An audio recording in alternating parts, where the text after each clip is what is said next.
Okay, class, this is lecture number 23 of Unit 2, and today's topic is MRP2. ठीक है। अब इसको MRP2 क्यों बोलते हैं? बेसिकली इसको हम लोग बोलते हैं मैन्युफैक्चरिंग रिसोर्स प्लानिंग, राइट। तो इसका जो सही नाम है वो हमारा है MRP2। और जो हम लोग अभी तक पढ़ते आ रहे हैं, हम लोगों ने पढ़ा लास्ट क्लास में MRP, that is material requirement planning. इसको हम लोग बोलते हैं MRP या सिंपल MRP फर्स्ट। ठीक है। तो लास्ट क्लास में हम लोगों ने डिस्कस किया था कि MRP क्या होता है, क्या उसके इनपुट्स हैं, क्या उसकी मतलब कैरेक्टरिस्टिक्स हैं, लाइक दिस। और आज हम लोग स्टार्ट करेंगे MRP2। ठीक है। इसकी फुल फॉर्म है मैन्युफैक्चरिंग रिसोर्स प्लानिंग। तो जैसे अभी लोग डिस्कस कर रहे थे कि बेसिकली ये MRP2 है क्या। बेसिकली MRP2 जो है आपका MRP1 का एक्सटेंशन है। ठीक है। MRP1 का एक्सटेंशन मतलब उसका एडवांसमेंट है। जैसे आपको मैंने बताया कि MRP1 जो है हमारा अप्रॉक्स 1964 के अप्रॉक्स स्टार्ट हुआ था। ठीक है। MRP1 में क्या था, हम लोगों ने थोड़ा सा रिकॉल कर लेते हैं फटाफट। पहला पार्ट जो उसका था वो था हमारा MPS, मास्टर प्रोडक्शन शेड्यूल। दूसरा था हमारा BOM, bill of material. And third one was the inventory, right. तो ये हमारे 3 इनपुट्स थे। इनको हम लोग बोल सकते हैं कि these are the key elements of MRP1। ये हम लोग इम्प्लीमेंट करते हैं, इनके बाद हम उनको प्रोसेस करेंगे। तो जो हमारा एंड प्रोडक्ट निकल के आएगा, हमारा जो MRP1 है वो सिर्फ वही पे फोकस करता है, राइट। यानी कि अगर हमारी प्रोडक्ट की हम लोग बात कर रहे हैं तो प्रोडक्ट को बनाने से लेके उसको बनाने तक, एंड तक, स्टार्टिंग से लेके फिनिश होने तक, ये हमारा आता है इनटू MRP1। बट जो हमारा MRP2 है वो क्या करता है, इसके बाद की चीजें जो हैं, जैसे कि इसकी फाइनेंशियल जो है, मार्केटिंग जो है, और पर्टिकुलर कस्टमर के हाथ में आने से पहले पहले तक जो चीजें हैं वो हमारी MRP2 में इंक्लूड हो गई थी। और ये आपको पता ही होगा कि जो भी मैं बात कर रहा हूँ, ये MRP1, MRP2, these are the software. ठीक है। ये हम लोग सॉफ्टवेयर की बात कर रहे हैं। हम लोग कंप्यूटर की हेल्प से ये सब कुछ प्लानिंग करते हैं। ठीक है ना। तो अब जो इसकी थर्ड फेज है वो हमारी MRP2 के बाद आ चुकी है अब ERP। ठीक है। Enterprise resource planning. इसमें हम लोग सब कुछ इंक्लूड करेंगे। प्रोडक्ट को रिक्वायरमेंट से स्टार्ट करने से पहले उसका जो प्रोसेस है प्रोडक्शन का वो करेंगे, फिर उसकी हम लोग फिनिश करेंगे, उसको शिप करेंगे, और उसकी फिर हम लोग मार्केटिंग करेंगे, वॉट एवर, मतलब एवरीथिंग जो है हमारा वो इंक्लूड हो जाएगा इनटू MRP2। ठीक है भाई। तो ये इसकी थोड़ी सी बैक हिस्ट्री थी, हमने डिस्कस कर लिया। अब आगे बढ़ते हैं। जो हमारा आज का टॉपिक है MRP2, मैन्युफैक्चरिंग रिसोर्स प्लानिंग। ठीक है। तो हम लोग आज इसको डिस्कस करेंगे। और जो इसके बाद टॉपिक हमारा है वो हमारा आता है JIT। उसको भी आज फिनिश करेंगे इसी लेक्चर में।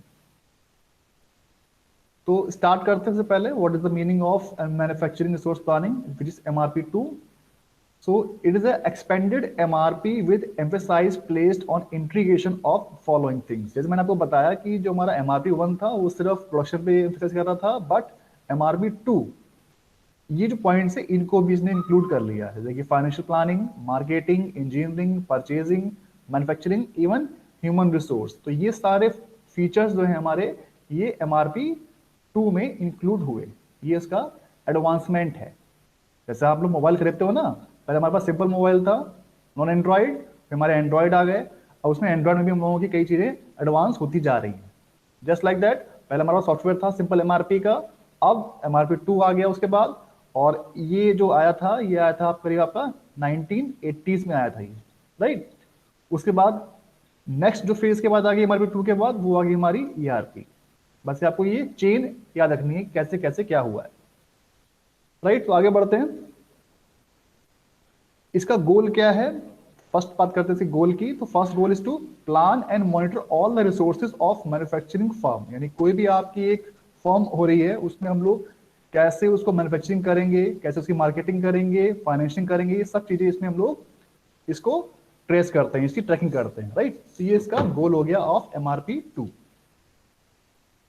It's basically simulate the manufacturing system. बिल्कुल सही बात है। नेक्स्ट, ये इसका कुछ स्ट्रक्चर दिया हुआ है आपको, इसमें थोड़ा सा आपको हेल्प आ जाएगी समझने में कि क्या हम लोग बेसिकली कर रहे हैं। ठीक है। तो आप समझने की कोशिश करो कि पहले हम लोग जो कर रहे थे, सिर्फ हम लोगों ने एक एमपीएस बनाया था, एमआरपी रन कर दिया, कैपेसिटी रिक्वायरमेंट प्लानिंग की थी, ये हमारा फर्स्ट था एमआरपी फर्स्ट का पार्ट था ये। अब इसी को थोड़ा इन्होंने और इंटीग्रेट कर दिया है यहाँ पे, इसमें उन्होंने ये मार्केट फाइनेंस भी ऐड कर दिया है, मार्केटिंग भी ऐड कर दिया है। तो ये जो आपका पार्ट बन गया, दिस इज एमआरपी 2, ये इसका एक्सटेंडेड वर्जन है ऑफ एमआरपी 1, राइट। डायग्राम अपने आप में सेल्फ एक्सप्लेनेटरी है, तो मैं आपको कैसे हम लोग बात कर रहे हैं, जो चीज मैं आपको बता रहा हूँ वही चीज यहाँ पे डायग्राम में रिप्रेजेंट करी हुई है, राइट। उसके बाद उन्होंने फिर से इसको डायग्राम के थ्रू रिप्रेजेंट किया है कि हमारा कहाँ से एमआरपी 2 स्टार्ट होता है। आप देख सकते हो जो हमारा ये ब्लू वाला पार्ट है, this is the planning phase and this part is execution phase, ठीक है। अब जो हम लोग ये एग्जीक्यूशन करेंगे उसमें हम लोग जीआईटी को भी यूज करेंगे, हम लोग आगे डिस्कस करेंगे जीआईटी क्या होता है। तो जो आपको पर्पल से दिख रहा है, this is the execution part and the blue part is planning phase, यानी कि हम यहाँ पे हम लोग प्लानिंग कर रहे हैं और यहाँ पे हम लोग जो है प्लानिंग करी है उसको हम लोग एग्जीक्यूट कर रहे हैं in this phase, second phase, first and this is second phase, right. अब ये मैन्युफैक्चरिंग प्रोसेस होती कैसे वो देखते हैं फटाफट एक बार। तो सबसे पहले हमारे पास जो है एग्रीगेट प्रोडक्शन प्लान आता है, उसको हम लोग चेक करते हैं कि हमारा फीजिबल है या नहीं है। अगर फीजिबल है तो हम लोग इसको आगे भेज देते हैं एमपीएस के पास और फिर आगे बढ़ते हैं। अगर ये हमारा कुछ इसमें ड्रॉबैक्स हैं, ये कुछ इसमें कुछ करेक्शन होना है तो हम लोग वापस को रिवर्ट बैक भेज देंगे वापस इसको दोबारा से चेक करने के लिए, या हमारे जो क्या बोलते हैं कि कुछ करेक्शन इसमें होना है तो हम लोग करेक्शन के बाद उसको फिर से स्टार्ट करेंगे, ठीक है ना। तो उसका हमारा ये नेक्स्ट फेज इसके बाद कि जैसे हमारा यहाँ पे फिजिबल था, एमपीएस स्टार्ट होने वाला था, तो अब ये एमपीएस के बाद की बात है, ये हमारा एमपीएस आ चुका है, फिर हम लोग इसमें एमआरपी रन करेंगे, ये हमारा कैपेसिटी, ये सब कुछ वही चीजें हैं जो हम लोग लास्ट क्लास में डिस्कस कर चुके हैं, ठीक है ना। बस तो इसको हम लोग डिटेल वे में और देख रहे हैं इसको, ठीक है। तो ये हमारा यहाँ पे हो चुका है, एमआरपी रन हो गया था, परचेस ऑर्डर आ गया, वर्क ऑर्डर आ गया, इन्वेंट्री हो गई, सॉफ्ट फ्लोर मैन्युफैक्चरिंग हमारी स्टार्ट हो गई लगे यहाँ पर, ठीक है ना। ये सब वही चीजें हैं जो हम लोग कर चुके हैं लास्ट क्लास में डिस्कस। तो नेक्स्ट इसके बाद जो हमारा टर्म आता है वो आता है हमारा इंटरप्राइज रिसोर्स प्लानिंग, ठीक है। तो ये बेसिकली जैसे आपको बताया मैंने कि एमआरपी 2 के बाद हमारा ईआरपी आता है, ठीक है। फुल फॉर्म क्या है ईआरपी की, इंटरप्राइज रिसोर्स प्लानिंग, और इसकी हैंड्स ऑन ट्रेनिंग हम लोग आपको कराते हैं यहाँ पे कॉलेज में एसएपी के थ्रू। तो एसएपी क्या है, बेसिकली एक कंपनी है, जैसे आपके पास मैं बात करूं सैमसंग का एक मोबाइल लिए बैठे हो आप, तो सैमसंग एक कंपनी है, वो आपको एक मोबाइल प्रोवाइड करा रही है सॉफ्टवेयर का, ठीक है ना। तो ऐसी आपकी जो एसएपी है वो आपको बहुत सारे बहुत सारी कंपनियां हैं जो आपको ये ईआरपी प्रोवाइड कराती हैं, तो उनमें से एक कंपनी का नाम है आपका एसएपी जो हमारे कॉलेज में, ठीक है।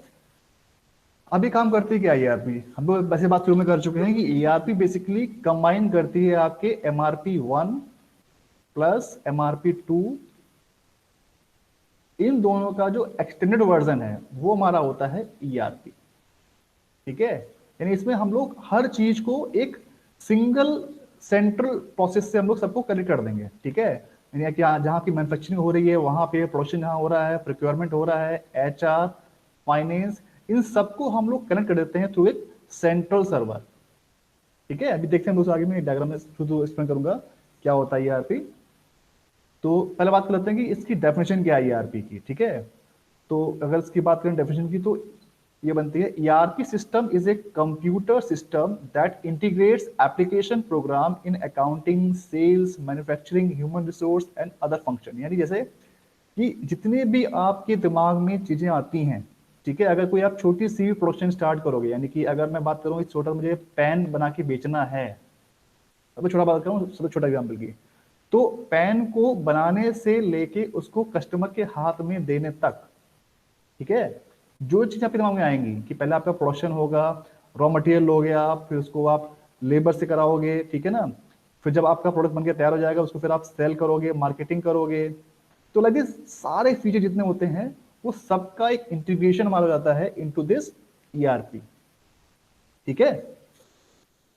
So this is the basic definition of ERP. Is the basically integration of all the departments of any firm. It's like accounting, sales, manufacturing, HR, and other functions. जितने फंक्शन आप दिमाग में आ सकते हैं उन सभी का बेसिकली इंटीग्रेशन है हमारा ERP, ठीक है।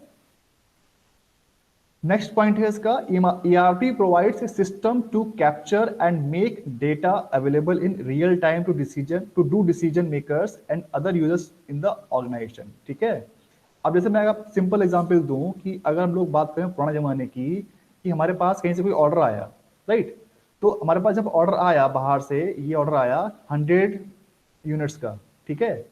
अब जो हमारे पास ओल्ड टाइम की बात करूं मैं, तो जब हम लोगों के पास ऑर्डर आएगा तो हम लोग चेक करेंगे रजिस्टर से कि भाई रजिस्टर हमारे पास कितनी यूनिट्स तैयार हैं, कितनी नहीं है। तो अगर वो हमारा रजिस्टर अपडेट है, तब तो हम लोग तुरंत बता देंगे भाई हमारे पास 100 में से 50 यूनिट्स तैयार हैं, 50 यूनिट्स हमें प्रिपेयर करनी पड़ेंगी। ठीक है, बट ये जो हमारा सिस्टम है ERP, ये एक सेंट्रल सिस्टम समझ लिया आप, कि इसमें कोई भी जो हमारा ऑर्गेनाइजेशन हेड होगा वो एक क्लिक करेगा, वो चेक कर लेगा कि ऑटोमेटिकली हमारे सिस्टम में कितनी रिक्वायरमेंट है, कितना हमारा प्रोडक्शन ऑलरेडी हो रखा है। ठीक है, दिस इज बेसिकली एडवांसमेंट। उसमें क्या है, आपका रजिस्टर अगर अपडेट नहीं हुआ तो फिर आपको दिक्कत आ जाएगी, फिर आप उसमें और बैकवर्ड जाओगे, फिर उसमें और बैकवर्ड जाओगे, तब आप चेक कर पाओगे कि एग्जैक्टली हमारे पास कितना प्रोडक्शन हो रखा है। बट ERP क्या है, वो हाथ क्या हमारा होता रहता है अपडेट, और जो हमारा बिल्कुल रियल टाइम डाटा है, एक्चुअल डाटा है, वो हमारा हमेशा हर समय हमारे पास अवेलेबल रहता है। ठीक है, तो यानी जब हम लोग डिसीजन लेंगे वो तुरंत हमारा बहुत ही कम टाइम में हम लोग डिसीजन ले सकते हैं as per requirement. I think कुछ कुछ आपको हल्का सा आइडिया बन रहा होगा मैं जो बताने की कोशिश कर रहा हूं कि हम लोग कहां से कहां मूव कर रहे हैं। हम लोग बेसिकली स्टार्टिंग हम लोगों ने की थी MRP से लास्ट क्लास में, और आज हम लोग बात कर रहे हैं ERP की। ठीक है, नेक्स्ट पॉइंट है इसका, MRP2 with ties to customers and suppliers. ठीक है, यानी कि MRP2 जो हमारा क्या करता है, वो सिर्फ कस्टमर और सप्लायर्स को टाई अप करता है। MRP1 क्या था, MRP1 सिर्फ हमारा प्रोडक्ट तक ही सीमित था। MRP2 ने क्या करा, इसमें कस्टमर और सप्लायर्स को भी कनेक्ट कर दिया, यानी कि उसमें हमारी फाइनेंशियल मार्केटिंग सब कुछ आ गया था। उसके बाद integrates financial and manufacturing human resource on A single computer system. तो ये जो काम हमारा किया, ये हमारा काम किया ERP ने। ठीक है, एक सिंगल सिस्टम से उसमें उन्होंने सॉफ्टवेयर इंस्टॉल किया, उस सॉफ्टवेयर की हेल्प से हम लोगों ने जितने डिपार्टमेंट्स थे हमारे, financial, manufacturing, HR, sales, whatever, जितने आप गाँव में आ सकते हैं उतने सारे डिपार्टमेंट हम लोगों ने इंटीग्रेट कर दिए थ्रू वन सिंगल सिस्टम। यानी एक सिस्टम से हम लोग पूरी जो कंपनी है हमारी, उसको हम लोग मॉनिटर कर सकते हैं, उसको हम लोग चेक कर सकते हैं। ठीक है, नेक्स्ट क्या है, provide tools for planning and monitoring various business processes. सीधी सी बात है कि अगर हमारे पास बिल्कुल एक्चुअल रियल टाइम डाटा हमारे पास आ रहा है कि एग्जैक्टली हमारी पोजीशन क्या है, तो हम लोग उसके हिसाब से अच्छी प्लानिंग कर सकते हैं और अपने बिजनेस को और इंप्रूव कर सकते हैं। नेक्स्ट पॉइंट है, attempts to integrate all the departments and function across a company onto a single computer system. That वही वाली बात जो फिर रिपीट हो रही है यहाँ पर, कि एक सिंगल सिस्टम के थ्रू हम लोग सारे डिपार्टमेंट्स को इंटीग्रेट करते हैं और उसके हिसाब से हम लोग पर्टिकुलर डिसीजन लेते हैं कि किस डिपार्टमेंट में क्या एग्जैक्टली नीड है। ठीक है, यानी कहीं पे हमारे पास वर्कर कम है या हमारे पास कहीं प्रोडक्शन कम हो रहा है किसी डिपार्टमेंट का, तो हम लोग वहां पे उसको इंप्रूव कर सकते हैं, इंक्रीज कर सकते हैं with the help of this software ERP। Next point है, organize and manages a company's business processes by sharing information across the functional areas। वही चीज है जो लोग डिस्कस कर रहे थे कि बहुत सारे हमारे जो डिपार्टमेंट हैं वो आपस में इंटरलिंक रहते हैं, उनके पास इंफॉर्मेशन शेयर होती है, उनको पता रहता है कि किस डिपार्टमेंट में हमारे पास क्या चल रहा है और वहाँ पे क्या रिक्वायरमेंट है, कैसे हमें काम करना है। ठीक है, तो बेसिकली आपस में हमारे जितने डिपार्टमेंट्स हैं वो हमारे आपस में क्रॉस फंक्शनल हैं। ठीक है, पहले क्या होता था कि सारे डिपार्टमेंट अपना अलग अलग काम करते थे। ठीक है, प्रोडक्शन वाला अलग काम कर रहा है, फाइनेंस वाला अलग काम कर रहा है, और जो हमारा इन्वेंट्री वाला वो अलग काम कर रहा था, इनका कोई आपस में लिंक नहीं था। तो बेसिकली ERP ने क्या कहा, इन सबको एक लिंक कर दिया। अभी आगे डायग्राम आएगा, उसमें आपको अच्छे से क्लियर होगा कि मैं क्या बताना चाह रहा हूँ। तो ये सारे जो डिपार्टमेंट हमारे हैं बेसिकली वो सारे इंटीग्रेट हो जाते हैं in the software ERP। Next, standardised record keeping, permit information sharing and communication throughout the organisation. This is the main role of ERP। सही बात है। अब नेक्स्ट पॉइंट देखते हैं इसका, such an integration of accomplish through a database shared by all the applications of program. ठीक है, यही बात है मेरी तो डिस्कस कर रहे थे। ERP अलाउस ऑटोमेट इंटीग्रेट्स, ये सब बातें रिपीट हो रही बार बार। आपको बस समझ आना चाहिए कि ERP का पर्पस क्या है, ठीक है। सबको ऑटोमेट करना और इंटीग्रेट करना all the departments, share A common database and business practices through out the enterprise. Third point, produce information in real time. ERP system also include supply chain management software, customer relationship management, यानी कि CRM भी इसमें हमारा include होता है कई softwares में। हाँ, तो मैं इसकी बात कर रहा था, जैसे कि बेसिकली ये जो हमारा है एक सिस्टम जो था हमारा पूरा बिखरा हुआ है, ठीक है। बट जैसे ही हमारे पास ये सॉफ्टवेयर ERP आ जाता है तो इससे हमारे पास हर डिपार्टमेंट को हम लोग एक तरह से इंटरलिंक कर देते हैं, ठीक है ना। हमारा कस्टमर भी इस पर ऑर्डर बुक कर रहा है, हमारा HR को भी तुरंत इससे इंफॉर्मेशन शेयरिंग हो रही है, और ये टू वे कम्युनिकेशन हो रहा है। देखो आप इसमें ध्यान से देखो, इसमें टू वे एरो बने हुए हैं, यानी कि आप ऐसा नहीं सिर्फ आपको सिंगल साइड इंफॉर्मेशन मिल रही है, आप इंफॉर्मेशन ले भी रहे हैं और इंफॉर्मेशन आप दे भी रहे हैं, ठीक है।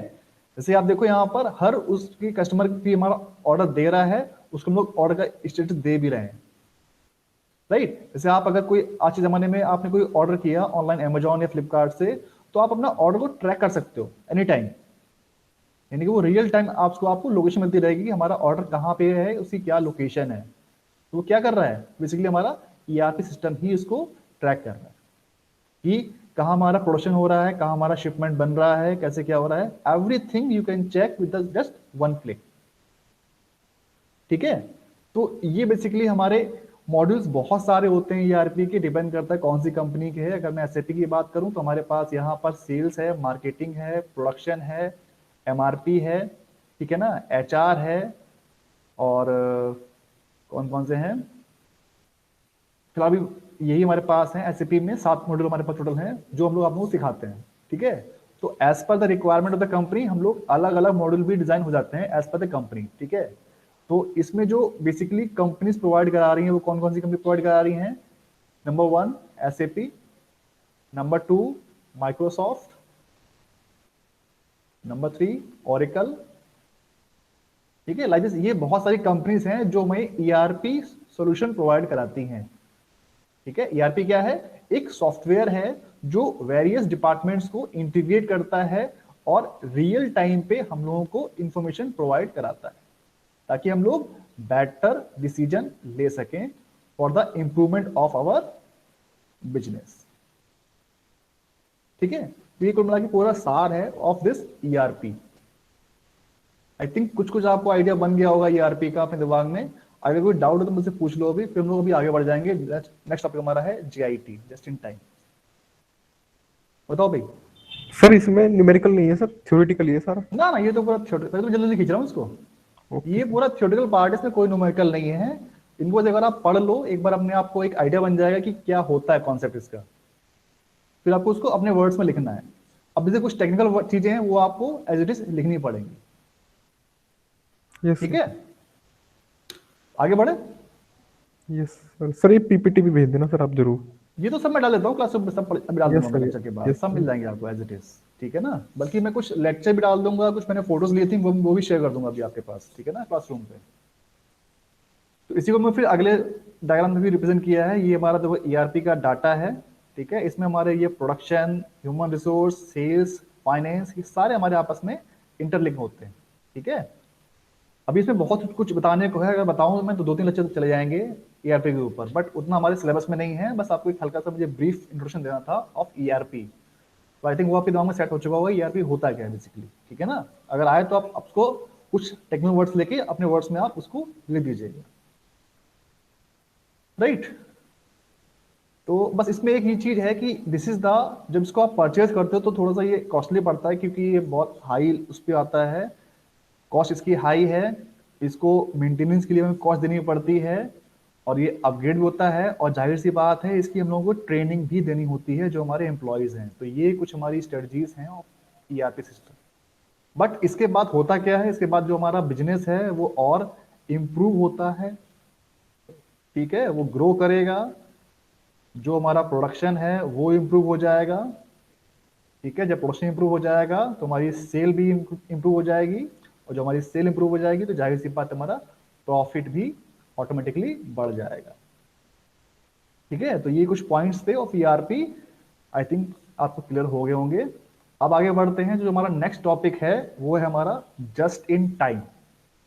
ठीक है, जस्ट इन टाइम बेसिकली एक तरह समझ लो आप, ये एक टेक्नोलॉजी है जिसको हम लोग बोलते हैं JIT टेक्नोलॉजी।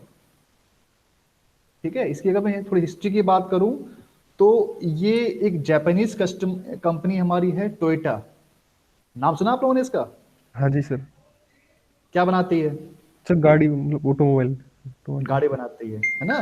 तो बेसिकली जो हमारी ये कंपनी है टोयोटा, इसी ने अपने मतलब एक कह सकते हो कि कुछ होगा इनका एक फॉर्म टाइप की कंपनी में, वहां इन्होंने ये चीजें स्टार्ट करी।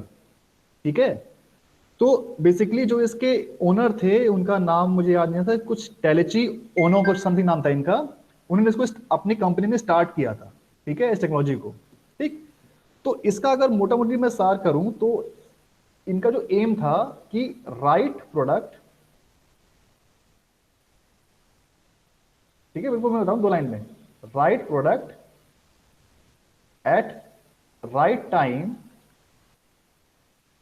And at right place. यानी कि सही प्रोडक्ट सही समय पे सही टाइम पे होना चाहिए।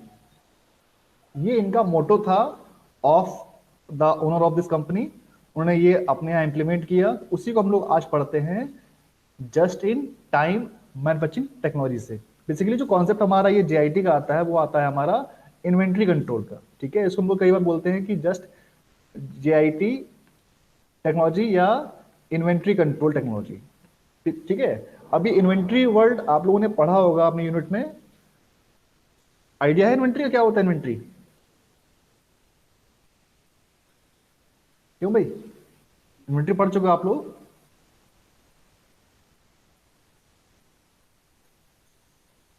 वैभव, शिवम, बताओ भाई। क्योंकि ये बेसिकली जो कॉन्सेप्ट हमारा ये पूरा इन्वेंट्री पर ही है, हम लोग इन्वेंट्री को ही इसमें कंट्रोल करेंगे। हाँ जी सर, इन्वेंट्री का हमने पढ़ा था सर, उसमें मतलब स्टॉक की तरह होता है सर, वो जो हमारा मटेरियल स्टॉक की होता तरह है। होता है। ठीक है, बिल्कुल सही बता रहे हो। और बताओ कुछ, आपके घर में सामान कैसे आता है, राशन वगैरह कैसे रखते हो, स्टोर करते हो? सर स्टोर रूम में। स्टोर रूम में। तो सारा सामान इकट्ठा यूज करते हो या कुछ टुकड़ों में यूज करते हो? जैसे मैं बात करूंगा चीनी की या चावल वगैरह की, तो कहीं इसको स्टोर करते हो?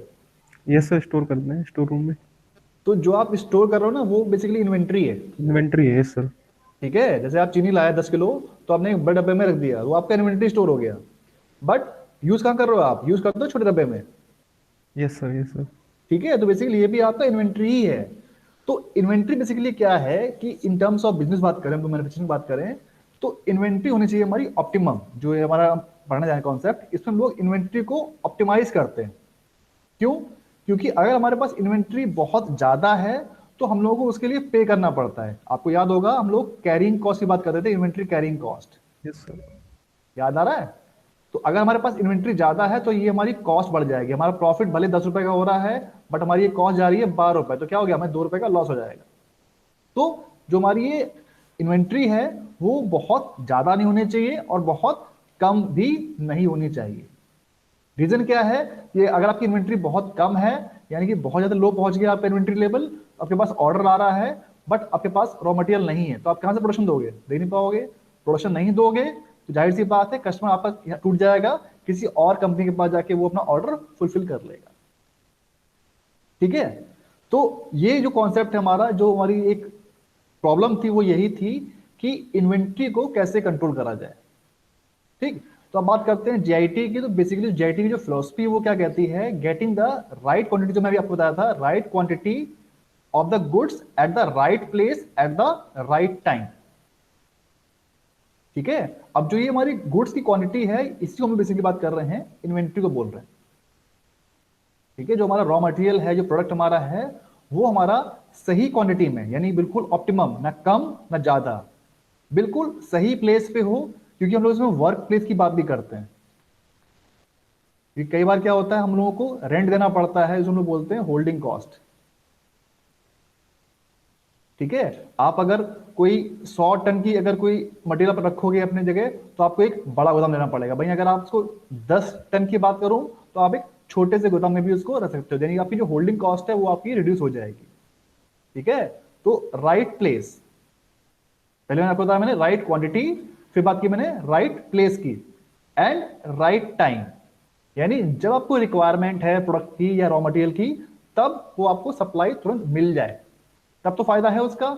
यानी जब आपको रिक्वायरमेंट है बेसिकली की तभी आपके पास प्रोडक्ट होना चाहिए, अगर नहीं है तो आप प्रोडक्शन कर ही नहीं पाओगे, यानी आपका लॉस हो जाएगा। तो ये 3 कीवर्ड्स हैं basically, right quantity, right place and right time. This is the philosophy of JIT। ठीक है, यहां तक कोई दिक्कत क्लियर है? Yes sir. एक मिनट।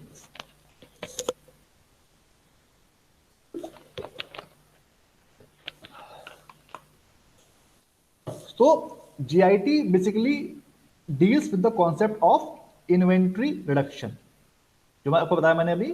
बेसिकली जो इसका होल सोल जो हमारा कॉन्सेप्ट है वो क्या है, टोटल हमारा इन्वेंट्री को रिड्यूस करना या इन्वेंट्री मैनेजमेंट। ठीक है, तो इसमें लोग करते क्या है basically, it is an all encompassing philosophy geared to eliminate the waste, anything that does not add value। यानी कि जो हमें वैल्यू प्रोवाइड नहीं कर रहा है, जो हमें सिर्फ खर्चा बढ़ा रहा है, उसको हम लोग रिड्यूस करते हैं। बेसिकली कॉन्सेप्ट इनका था, मुझे नाम याद नहीं आ रहा साइंटिस्ट का, उन्होंने 7 वेस्ट बताए थे कि 7 वेस्ट हम लोग रिड्यूस करते हैं इन GIT। मैं आपको भी फोटो भेज दूंगा उसकी। ठीक है, तो वो हम लोग बेसिकली वेस्ट को रिड्यूस करते हैं या एलिमिनेट करते हैं इन JIT। तो ये जो कॉन्सेप्ट है आपको समझ आ गया कि JIT करता क्या है basically, right quantity, right place at right time. This is the philosophy of JIT। आगे बढ़ते हैं। इसको लोग और भी नाम से बोलते हैं, कई बार इसको लोग लीन प्रोडक्शन बोल देते हैं या लीन सिस्टम बोल देते हैं, बहुत सारे नाम इसके हैं। मैं अभी मुझे 2-3 नाम याद नहीं आ रहे हैं, इसको लोग बहुत सारे नाम से बोलते हैं। Improve quality, lean production, lean manufacturing, like this बहुत सारे नाम इसके हैं, लेकिन जो हमारा मेन मोटो है वो यही है कि the product should be at right quantity, right place and right time. Next, ये आपको बताया था मैंने कि जो ये JIT है ये स्टार्ट हुई थी हमारी टोयोटा कंपनी में। टोयोटा कंपनी कहाँ पे है बेटा, ये हमारी जापान में है टोयोटा कंपनी। यहां से हमारा जो है ये कॉन्सेप्ट स्टार्ट हुआ था JIT का। कब स्टार्ट हुआ था, आफ्टर वर्ल्ड वॉर सेकेंड। तो ये तो मुझे सही से नहीं लग रहा है, अप्रोक्स 1960 के अप्रोक्स स्टार्ट हुआ था इन जापान। ठीक है, फिर धीरे धीरे इंप्रूव होता गया और 1980s में जो डेवलप हुआ फाइनली, वो हम लोग आज पढ़ रहे हैं, जो लोग भी बात करने जा रहे हैं JIT की। ठीक है, हाँ। So JIT gain the worldwide prominence in 1970। तो वही 70-80 के अप्रॉक्स जो है ये हमारा एक्लेम होगा पूरे यूनिवर्स में, ये फैला, पूरा एक जनरलाइज कॉन्सेप्ट बन गया जो हम लोग आज पढ़ रहे हैं। इसको हम लोग क्या बोलते हैं, इसको हम लोग बेसिकली लीन प्रोडक्शन या लीन सिस्टम भी बात करते हैं। इसको हम लोग कई जगह लीन मैन्युफैक्चरिंग भी बोलते हैं। ठीक है, तो एक ही बात है। Next, broad view that entire organisation has the same goal to serve customer. यानी कि पूरी कंपनी का एक ही एम है, वो क्या है, to serve customer at lowest cost. Right, उसके बाद अगला पॉइंट है JIT is built on simplicity, simple is better. यानी कि जो हमारी प्रोसेस होती है उसको हम लोग इतना इजी कर दें कि वो हमारा जो प्रोडक्शन है वो बड़े आराम से होता रहे। कोई आपके पास एक पार्ट है, उसकी बड़ी कॉम्प्लेक्स डिजाइन है, तो उसको हम लोग एक सिंपल वे में आपको एक्सप्लेन कर दें। जैसे कि कोई क्वेश्चन बहुत टफ सा है, बहुत लेंथी क्वेश्चन लग रहा है, आपको समझ नहीं आ रहा, बट उसको मैं कई स्टेप्स में बहुत इसी तरीके से आपको समझा दूं, तब वो बोलेगा बहुत क्वेश्चन सिंपल है। बस यही काम लोग इसमें करते हैं कि जो हमारी बहुत ही कॉम्प्लेक्स हमारा स्ट्रक्चर होता है मैन्युफैक्चरिंग का, उसको हम लोग बहुत ही सिंपल वे में डिजाइन करते हैं। और जो हमारा, मैंने एक टर्म यूज किया था, लेआउट। ठीक है, लेआउट, हम लोग इसमें लेआउट को भी डिजाइन करते हैं ताकि जो हमारा एक प्रोडक्शन सिस्टम है, जो हमारा अपीयरेंस है, वो हमारा बहुत सिंपल रहे, इजी रहे और कम स्पेस ले। ठीक है, इसी कुछ बातें हैं जो हमारी JIT में आती हैं।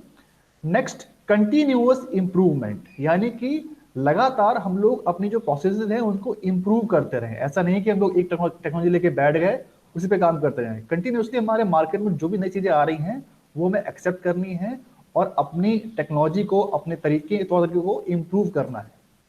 ठीक है। Next, visibility. All waste must be visible to identified and eliminated, यानी कि जो भी हमारी कमियां हैं, अभी हम बात करते हैं 7 वेस्ट की, जो कॉन्सेप्ट था मैं अभी आपको भेज दूंगा, मुझे अभी एग्जैक्टली याद नहीं आ रहा क्या था ये। तो ये 7 वेस्ट का जो कॉन्सेप्ट है ये हमारे होने चाहिए। पहले, सबसे पहले इनको हमें पता करना चाहिए कि ये है क्या वेस्ट हमारे, और इनको हमें करना क्या है, एलिमिनेट करना है फ्रॉम द आवर सिस्टम। तो जो भी हमारे वेस्ट हैं उनको हमें आइडेंटिफाई करके एलिमिनेट करते हैं, हटाते हैं अपने सिस्टम से। तो ये हो गया हमारा नेक्स्ट पॉइंट।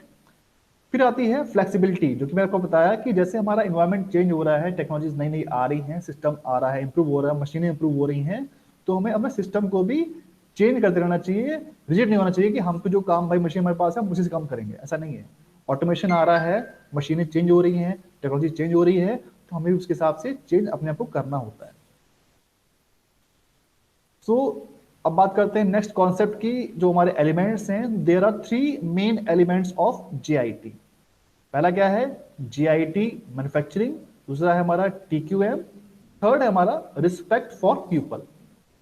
ये बहुत इंपॉर्टेंट है क्योंकि हम लोग मैन्युफैक्चरिंग कर लेंगे, क्वालिटी मैनेजमेंट कर लेंगे, बट जो रिस्पेक्ट है वो हम लोग शो नहीं करते। तो वो उन्होंने जस्ट किया है कि हम लोग कस्टमर्स को भी पूरा रिस्पेक्ट दें, कस्टमर एज वेल एज जो हमारे यहाँ पे वर्कर हैं, जो लेबर है, वो उनको भी रिस्पेक्ट दें, और वो जो हमारा वर्क है, जो हमारा प्रोडक्ट है, काम है, वो उसको रिस्पेक्ट दें। ठीक है। तो इसमें जो रिस्पेक्ट वर्ड है इस पर उन्होंने बहुत फोकस किया है, ये हमें ध्यान देना है इस पर। ठीक है भाई। तो बात करते हैं फटाफट इसमें क्या कह रहा है।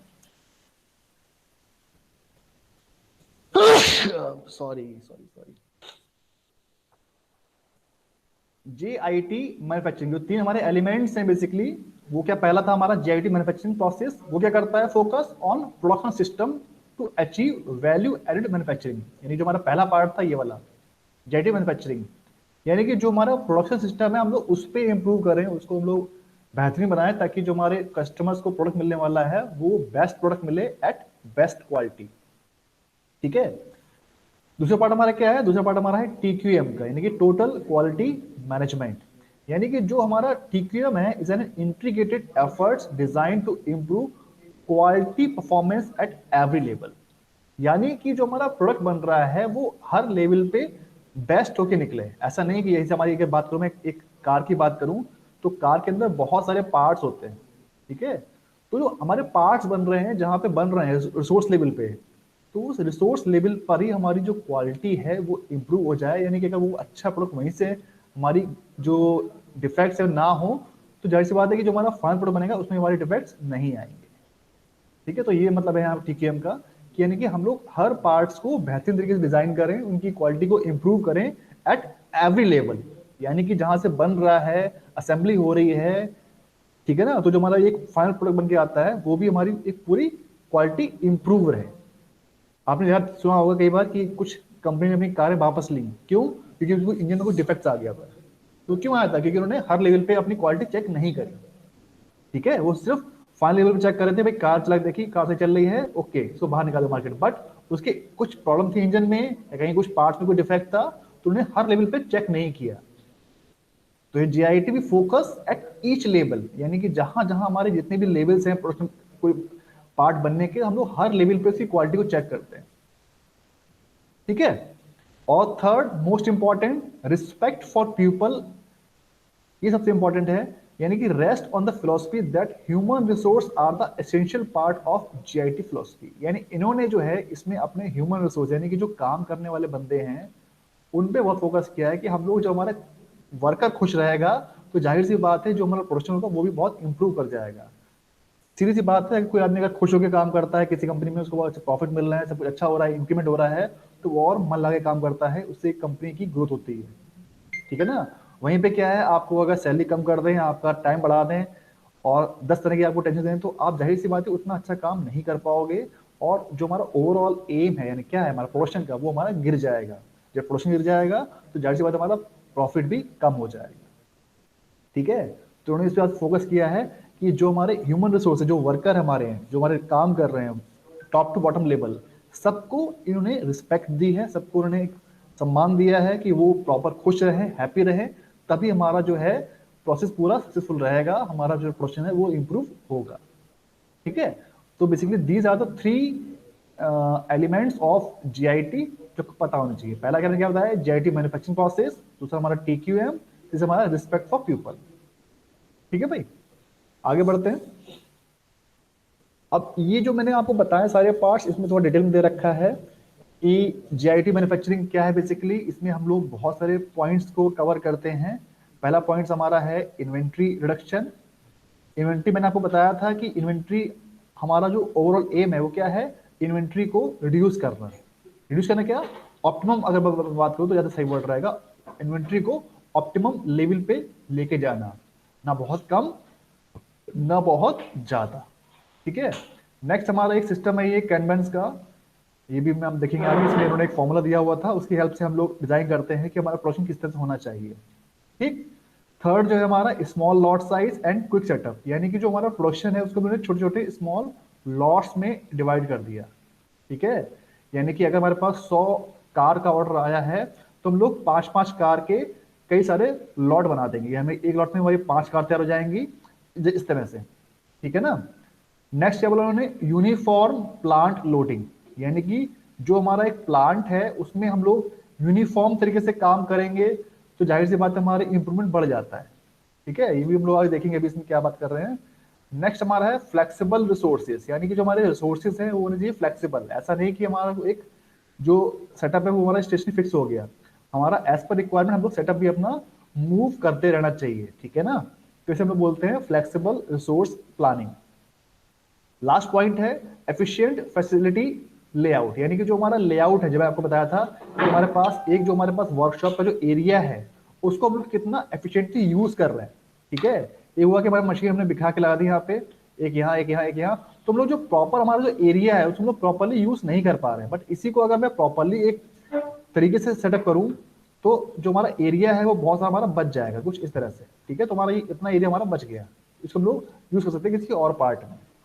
Right, this is the efficient facility layout, यानी हम लोग इस तरह से मशीन को अरेंज करें कि हमारा जो फ्लोर एरिया है, जो शॉप फ्लोर एरिया है, वो भी हमारा इंप्रूव हो जाए।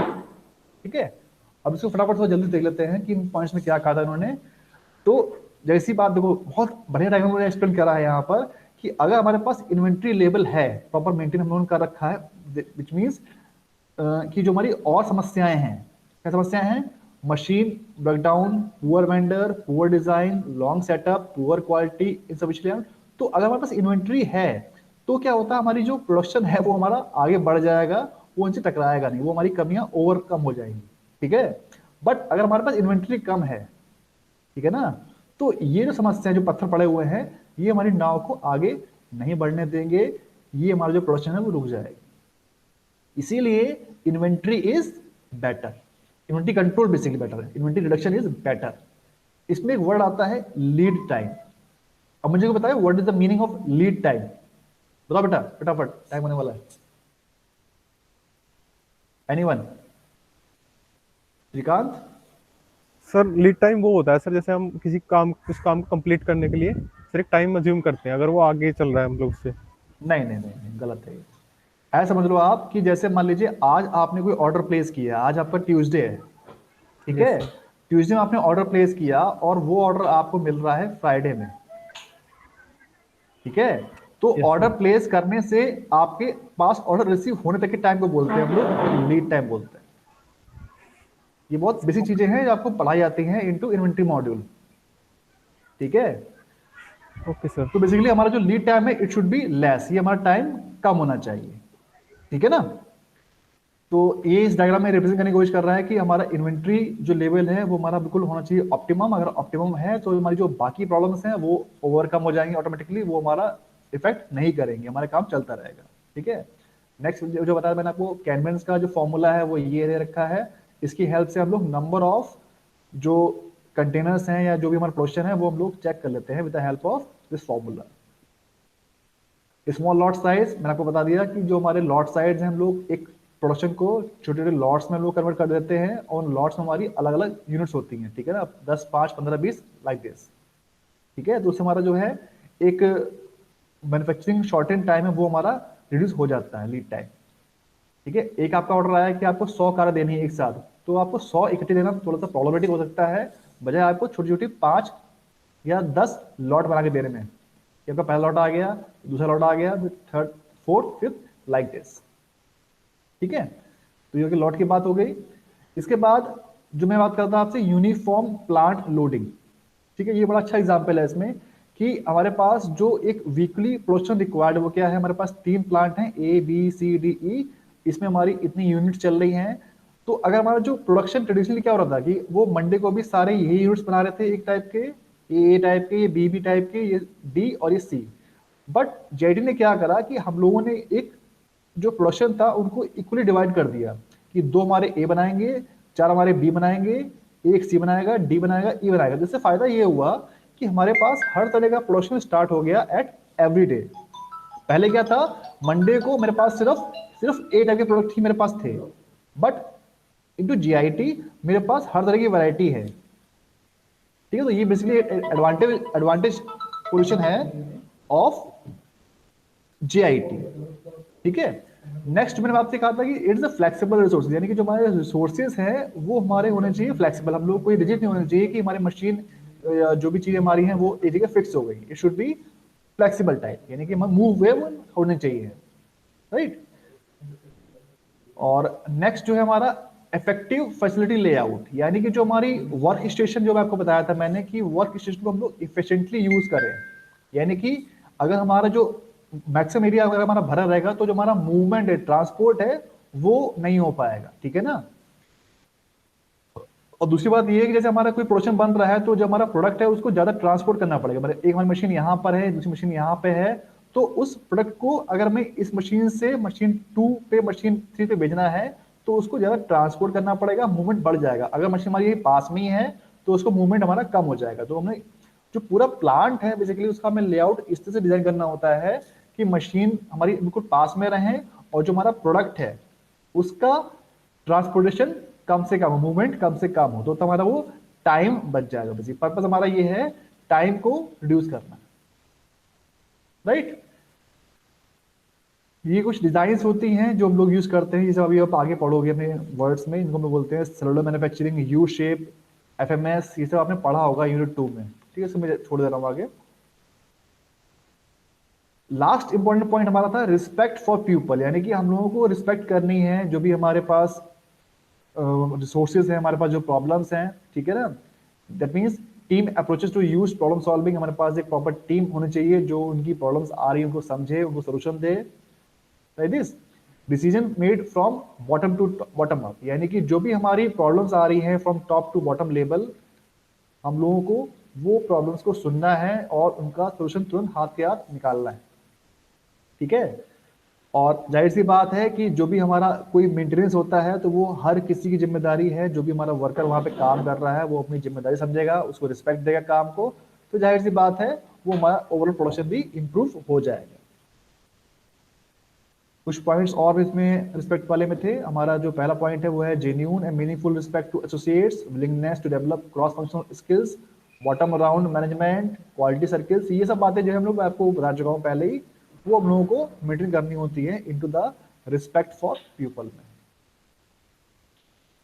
एक पॉइंट और है life time employment, everyone feels secure in improve. वही जो बातें मैं आपसे कह रहा था कि हमारा जॉब सिक्योर है, सैलरी प्रॉपर मिल रही है, इंक्रीमेंट हो रहा है, अगर सब चीजें फुलफिल हो रही हैं तो हमारा जो एम्प्लॉय है वो खुश रहेगा और मन लगा के काम करेगा। ये सब बातें हैं, आप इसको डिटेल पढ़ लीजिएगा, कुछ भी उसमें बहुत टफ नहीं है, अपने आप में सारे पॉइंट्स इजी और अंडरस्टैंडिंगबल हैं, राइट। तो ये सब चीजें हैं आपकी जो हमारे रिस्पेक्ट ऑफ पीपल में आती हैं। बेसिकली जो हमारा ये जीआईटी और टीक्यूएम है is basically integration of quality at all the processes. ठीक है ना, ये जो आपको मैंने बताया था कि प्रोडक्शन की हर लेवल पे हम लोगों को क्वालिटी चेक करनी होती है, फ्रॉम लेवल 1 टू लेके जब हमारा फिनिश प्रोडक्ट आ रहा है वहां तक हर लेवल पे हम लोगों को क्वालिटी चेक करनी होती है। ठीक है ना, और बहुत सारे इसके कॉन्सेप्ट्स हैं, जिडोको, पोकायोका, ये सब कॉन्सेप्ट दिए हैं टोयोटा ने इन्होंने। ठीक है ना। नेक्स्ट हमारा है प्रिवेंटिव मेंटेनेंस शेड्यूल, यानी कि जो हमारा प्रिवेंटिव मेंटेनेंस होता है वो हम लोगों को शुरू करना होता है वर्क टू वर्क। अभी ये टॉपिक बहुत बड़े हैं, अगर मैं इसमें जाऊंगा तो मुझे बहुत टाइम लग जाएगा समझाने में, तो मैं इसको आपको बस हल्का सा हिंट कर दे रहा हूँ कि प्रिवेंटिव मेंटेनेंस क्या होता है बेसिकली, कि आप जैसे कार की सर्विस कराते हो ना हर 2 महीने में। एक तो होता है कि जब आपकी कार बिल्कुल खराब हो जाए तब कराओगे सर्विस, या फिर आपकी कार आप हर 2 महीने में सर्विस कराते हो, तो उसे जब हम लोग हर 2 महीने में कराते हैं तो उसे बोलते हैं हम लोग प्रिवेंटिव मेंटेनेंस, यानी कि हमारी कार खराब ना हो। तो हम लोग क्या करेंगे कि 2 महीने जो हम लोग करा रहे हैं which is my scheduled time, यानी मुझे हर 2 महीने में सर्विस करानी है, उसे बोलता हूँ मैं प्रिवेंटिव मेंटेनेंस। ऐसे हम लोग मशीनों की भी हम लोग सर्विस करते रहेंगे टाइम टू टाइम, ताकि हमारी मशीन हमारी खराब ना हो और जो हमारा प्रोडक्शन है वो सही चलता रहे। नेक्स्ट हमारा है वर्क इन्वायरमेंट, यानी कि जो हमारा वर्क प्लेस का इन्वायरमेंट अच्छा होगा तो जाहिर सी बात है जब माहौल बढ़िया होगा तो हर तरह से हमारा एम्प्लॉय खुश रहेगा और अच्छा काम करेगा। बेनिफिट्स ऑफ जीआईटी, कुछ बेनिफिट्स जो मैंने आपको बता चुका हूँ पहले से ही, कि रिडक्शन ऑफ इन्वेंट्री, इन्वेंट्री को हम लोग कम करते हैं, क्वालिटी इंप्रूव करते हैं, रिड्यूस द स्पेस रिक्वायरमेंट, यानी कि जो हमारा वर्क फ्लोर एरिया है उसको हम लोग स्पेस रिड्यूस करते हैं, शॉर्टर लीड टाइम, ये समझ में आ गया होगा लीड टाइम क्या होता है, लीड टाइम कम करने की कोशिश करते हैं, बेसिकली बहुत कम भी नहीं ना बहुत ज्यादा, मतलब ऑप्टिमम वर्ड मैं यूज करता हूँ कई बार, तो ऑप्टिमम होना चाहिए, ना बहुत कम ना बहुत ज्यादा। नेक्स्ट लोअर प्रोडक्शन कॉस्ट, यानी कि जो हमारी प्रोडक्शन कॉस्ट है वो कम हो जाती है। नेक्स्ट इंक्रीज प्रोडक्टिविटी, हमारी प्रोडक्टिविटी बढ़ जाती है। इंक्रीज मशीन यूटिलाइजेशन, जो मशीनों को मैंने इस तरह से अरेंज किया हुआ है कि वो प्रॉपर यूटिलाइज हो पा रही हैं, उनका जो एफिशिएंसी है वो बढ़ जाती है with the help of JIT. And greater flexibility, right. तो ये सारे हमारे बेनिफिट्स हैं ऑफ जीआईटी के। आई थिंक आपको एक हल्का सा एक आइडिया अपने दिमाग में बन गया होगा ऑफ जीआईटी क्या होता है, क्या करता है, बेसिकली क्या फंक्शन है, कैसे काम करता है। ठीक है, तो हम यहां तक मेरा टॉपिक था आज का, ये कवर हो गया। कुछ डाउट है बेटा तो पूछ लो अभी, वरना फिर क्लास पे फिनिश करेंगे यहीं पे। विजयपाल।